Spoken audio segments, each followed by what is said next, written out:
It's a fact that 99% of Japanese is non-Christian, non-believer, and to be very honest, I haven't tried open up Christianity to them.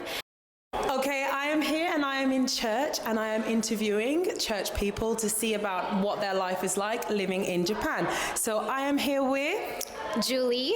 Hello, Julie. So Julie, can you tell us your age and where you're from? I'm from the Philippines and I'm 28. So how long have you lived in Japan? I've been here since March of 2019, so roughly about 4 years plus now. Oh, amazing. And what would you say is your favorite thing about living in Japan? Japanese food, none other than Japanese food. What would you say is sort of a con about living in Japan? What would you say is not so great about living in Japan? It's just my personal opinion, but I think there's a wall between Japanese people, like, how do I say, they're not really very, like open, and like in the Philippines, everybody is so warm, and even if you don't know each other, you say hi to each other and you feel at home everywhere. But here I could see that, like there's a wall. I think you will understand if you've lived in Japan, not just being a tourist. But yeah, that's the con. There's no instant connection, if that's like the term. Okay, that makes sense. And what have you sort of done to overcome that sort of challenge of living here? How do I say? I am an English teacher here, so I think my job helped me connect to Japanese people, especially at workplace or like in my classroom. I just try to open myself first and then try to build rapport with them and also get to know them better, because I think that's how you connect to people, when they see that you're interested in getting to know them and, try to, how do I say, crack up the wall that they're used to having. Yeah. I mean, that's amazing. That's really good, because that means you're proactive and you were thinking of ways you could overcome that. And it's actually really, really good. And being a teacher really does help. So what is your experience of being Christian in Japan?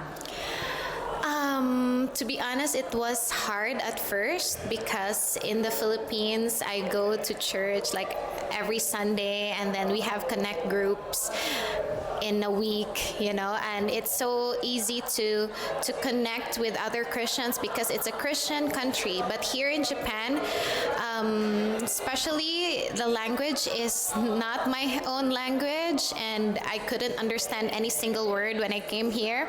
So it was a bit hard, because I lived in the countryside before I came to Tokyo, and yeah, I've lived there for 4 years, and the church opens like one Sunday a month only for like international, how do I say, service.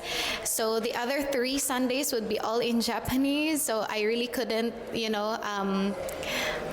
how do I say, I really couldn't immerse myself, especially that I'm such a beginner. But then COVID also happened, and it was such a struggle. So how do I say, online was also like a gift during that time. But right now that I lived in Tokyo, I found Hillsong Tokyo, and it's great because every Sunday the service is in English and Japanese, so it serves both Japanese and English speakers, and I feel really happy that I get to connect with a new community. And it was also a timing that when the world is slowly trying to be okay, Hillsong opened, and I'm here. I'm happy. So, have you learned a little bit of Japanese alongside that? Yeah, actually, but I'm not really fluent. But for the past 4 years, and with the help of the church, translating things like, oh, I learned a new word today. Yeah, just a bit, but I'm not really. I can't converse in Japanese. I could gesture and use my Google Translate. Hello.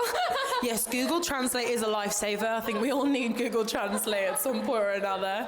So that's great. So I wanted to ask you as well. I know you said a little bit about the people gospel and how they're not quite open when it comes to friendships. Do you think that the people are open to hearing the gospel, and do you think that they receive it here? It's a fact that 99% of Japanese is non-Christian, non-believer, and to be very honest, I haven't tried open up Christianity to them, but maybe because I have fear that they won't listen to me or something, and how do I say, I think it's taboo to talk about Christianity to them, especially that they grew up Buddhism and other religion or no religion at all. And yeah, there's only a few Christian community in Japan. So how do I say? I think they would be open. It's not impossible. I have many Japanese friends who were not believers before, but now they're serving in the church. So I mean, it's not impossible. So yeah. I love that. It's like you're speaking with faith, even though we know the situation. I think that most of us are aware that it's not very open to Christianity, but still you're open and thinking maybe in the future you will share your faith. I'd like to encourage you, even if you're in your workplace, and I know you work with children, you're a teacher, so it'd be a good opportunity for you to sort of just say, get it in there somewhere. But I feel like I love your confidence, because I know I can see you have a lot of it, and I know that God really wants to use that in a very powerful way. Thank you. So, what advice would you give to someone who's thinking about moving to Japan as a Christian? Before I came to Japan, there's this one message that my aunt told me. She said, I couldn't give you anything, but I could give you this verse to remind yourself that anything is possible. It's Matthew chapter 7, verse 7. Ask and you shall receive, seek and you shall find, knock and the door will be open for you. For whoever who asks receives, and whoever who seeks finds. Amen. The door will be open for you. Yes, really good. When I first came to Japan, the only prayer I had was, Lord, please give me a community, a church, because without it, I know it's hard. I live with my family my whole life, and it's gonna be my first time to come to Japan by myself. I don't know what to do, but I know that if you're with me, if I'm surrounded with people who believes in you, I'll be okay. If you're coming to Japan as a Christian, don't be afraid, because there are actually small churches in the town. Just search for it. There is churches everywhere, and if you're gonna be in Tokyo, that's, oh my God, that's, how do I say it? That's a big miracle, because there's so many other Christian churches in Tokyo as well. There's so many communities, even though I said earlier that 99% of Japanese are non-believers, but there's still that 1%, and I know God will show you where that 1% is, and I know it's gonna be fun and more enjoyable to be here in Japan and connect with other Christians. Thank you so much. That was so encouraging. So before we go, is there anything you want to leave us with, an ending word, a goodbye to everyone who's watching, anything like that? See you in Japan if you're coming. Amen and amen. Thank you so much for that. Thank you. Okay, we'll put that there. There you have it. I was able to speak to some people about their experiences of living in Japan as a Christian. That blessed me so much, so I pray it blessed you. So I am now off onto the streets to try and hand out flyers and maybe speak to some people, if they speak English, about the gospel. So I'm going to pray that God moves in this. I know He will. So if you haven't already, please like, subscribe. This is a lot of effort, and I'm doing it because I really want to encourage all of you out there, all of you Christians, that we can do this and that God can use us in this area.